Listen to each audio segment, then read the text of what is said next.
Price Lord. இந்த உலகத்தில் எல்லா மனுஷருக்கும் ஒரு காமனான பிரச்சனை இருக்குதுங்க.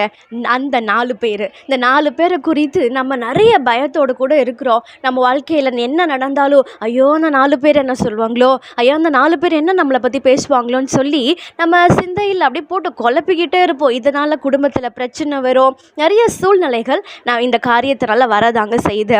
ஆனால் யோபுடைய வாழ்க்கையில் பாருங்களேன், யோபு எவ்வளோ பெரிய செல்வந்தருங்க. அவர் செல்வந்தர் மாத்திரம் இல்லை, வேதம் அவரை பற்றி சொல்லுது அவர் உத்தமனாக இருந்தாராங்க. அவ்வளவு நல்லவருக்கு எவ்வளோ பெரிய பிரச்சனையை நம்ம பார்க்குறோம் வேதத்தில்.